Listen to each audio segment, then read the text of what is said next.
দর্শক স্বাগত জানাচ্ছি কালের কণ্ঠের এক কথায় উত্তর অনুষ্ঠানে। আজ আমার প্রশ্নের মুখোমুখি হবেন এবি পার্টির ভাইস চেয়ারম্যান লেফটেন্যান্ট কর্নেল অবসরপ্রাপ্ত হেলাল উদ্দিন আহমেদ।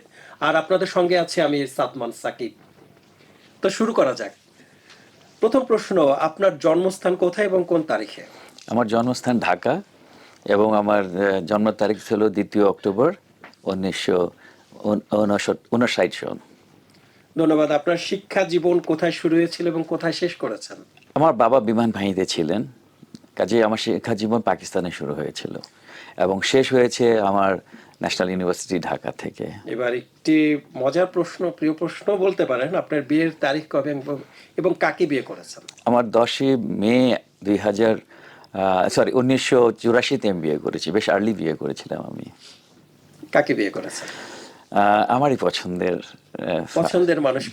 মানুষকে বিয়ে করেছিলাম। তো একটু জানতে পারি আপনার স্ত্রী কি করেন? জি, আমার স্ত্রী উনিও সাংবাদিকতার মধ্যেই ছিল, শি ইজ নাও রিটায়ার্ড। আর এমনি ইনিশিয়াল উনি শুরু করেছিলেন টিচার হিসাবে, আপনার ডেইলি সানে উনি ছিলেন। জি, ধন্যবাদ। আপনার সন্তান সংখ্যা কতজন এবং তাদের নাম কি কি রেখেছেন? জি, আমার 2 ছেলে 1 মেয়ে। বড়টা ছেলে ফারহান উদ্দিন আহমেদ, দ্বিতীয়টি আমার মেয়ে নরিন আহমেদ, আর তৃতীয়টা ছেলে ওনার নাম হলো আদনান উদ্দিন আহমেদ। ধন্যবাদ। আপনার সামরিক জীবনের ভয়ঙ্কর স্মৃতি কি, যা মনে পড়লে এখনো আপনার ভয় পেয়ে যান বা ভয় লাগে? আমার মানে জীবনে আমি কোনদিন ভয় পাইনি, কারণ হলো যে আল্লাহর রহমতে আমি হিল ট্র্যাক্সে অনেক দিন চাকরি করেছি, অপারেশন হয়েছে, কিন্তু আমি সবচেয়ে বেশি ভয় পেয়েছিলাম জীবনে, সেটাও এখানে না, সেটাও ইউএসএতে একটা ট্রেনিং জাম্পের সময়, প্যারা জাম্প করতে হয়। সেই জাম্পের সময় আমার প্যারাশুটটা খুলেনি ঠিক মতো, খুব সিরিয়াস আমার একটা ফল হয়েছিল। আমি অনেক বিপজ্জনক, রাত্রেবেলা ফল জাম্পটা ছিল, ট্রেনিং জাম্প, এবং ওই সময় আমার প্যারাশুটটা ঠিকমতো না খোলাতে আমি মনে করছিলাম যে আজকে আমি পড়ে ভর্তা হয়ে যাব, কিন্তু আল্লাহ ইজ ভেরি কাইন্ড, আমার প্যারাশুটটা যতটুকু খুলেছিল ওটা গাছের মধ্যে গিয়ে আটকে যায়।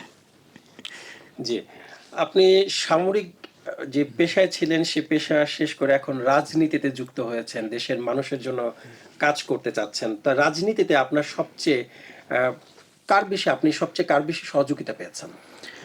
সহযোগিতা আমি আমার সহকর্মী মঞ্জু ভাই থেকে আমি অনেক সহযোগিতা পেয়েছি, এবং ফুয়াদ ভাই আমাদের যথেষ্ট আমরা আলোচনা করি একজনের সাথে।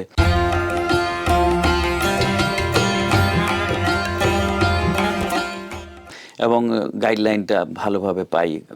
আমরা আমার একটা খুব ভালো টিম, একজনকে আমি এটা কোনো দিতে পারবো না, এটা খুব ভালো একটা টিম নিয়ে আমরা কাজ করছি। একজন রাজনীতিক হিসেবে আপনি এই পেশা কাকে গুরু মানেন? আমি ছোটবেলা থেকে যখন আমি সেনাবাহিনীতে জয়েন করি তখন জিয়াউর রহমান সাহেবকে আমি দেখেছি, ওনার কাছাকাছি থাকারও আমার একটা সৌভাগ্য হয়েছিল, কারণ আমি মেজর জেনারেল আব্দুর রহমানের এডিসি ছিলাম চার্লি চাকরি জীবনে। সেই সুবাদে ওনার কাছে এসে বসলাম, আমার খুব ভালো লাগতো ওনার চিন্তা ভাবনা। জি, উনি কখনো রাজনীতির কথা বলতেন আমাদের সাথে, এবং আজকে যে পার্টিটা আছে বিএনপি পার্টি, এটা নিয়ে ওনার খুব ভালো একটা স্বপ্ন ছিল। রাজনীতিতে কি কারণে বা কোন পরিস্থিতিতে যুক্ত হয়েছিলেন? এটা শখেই আসছি, কারণ হলো ওই ছোটবেলায় দেখেছি, যখন শখ থেকে রাজনীতি এসেছি, অন্য কোনো কারণে, এবং মানুষের উপকার করার একটা সুযোগ আছে এখানে।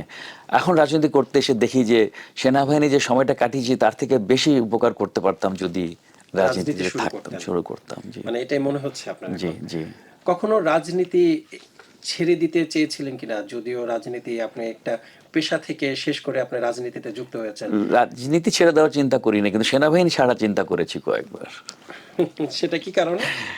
কারণ প্রথম দিকে তো চাকরিটা খুবই ভালো থাকে, কিন্তু যখন সেনাবাহিনীতে যখন আপনি উপরে উঠতে থাকেন তখন কিন্তু অনেক কঠিন কিছু সিদ্ধান্ত আপনাকে নিতে হয়।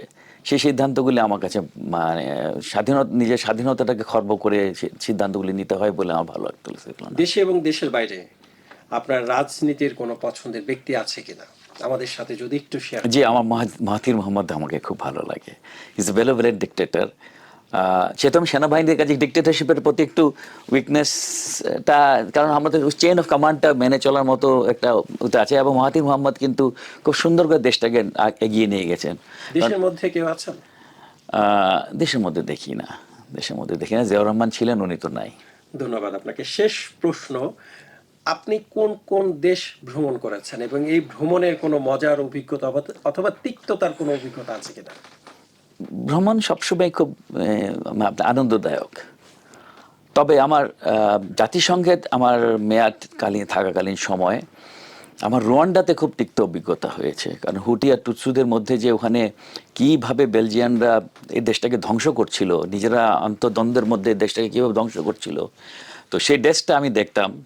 তো কাজ রোয়ান্ডাতে যখন আমি গিয়েছি তখন আমার কাছে খুব কষ্ট লেগেছিল। ওই আমার খুব তিক্ত অভিজ্ঞতা হয়েছিল যে ওদেরকে মিলে একসাথে আজকে যে রোয়ান্ডা দেখছেন, আমি মনে করবো এটা এই পর্যায়ে আনতে আমার অনেক কষ্ট করতে হয়েছে।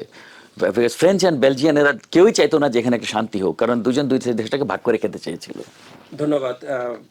এবি পার্টির vice chairman lieutenant colonel Helal Uddin Ahmed আমাদেরকে সময় দেওয়ার জন্য। সময় থাকলে আপনার কাছ থেকে আরো প্রশ্ন করা যেত, অনেক কিছু জানার ছিল আপনার কাছে। আপনাকেও ধন্যবাদ। দর্শক, আপনারা দেখছিলেন কালের কণ্ঠের নিয়মিত অনুষ্ঠান এক কথায় উত্তর। এই অনুষ্ঠানে আজ আমার প্রশ্নের মুখোমুখি হয়েছিলেন এবি পার্টির ভাইস চেয়ারম্যান লেফটেন্যান্ট কর্নেল অবসরপ্রাপ্ত হেলাল উদ্দিন আহমেদ। আজ এ পর্যন্তই। পরবর্তীতে অন্য কোনো অতিথির সাথে আপনাদের দেখা হবে। ধন্যবাদ, ভালো থাকবেন।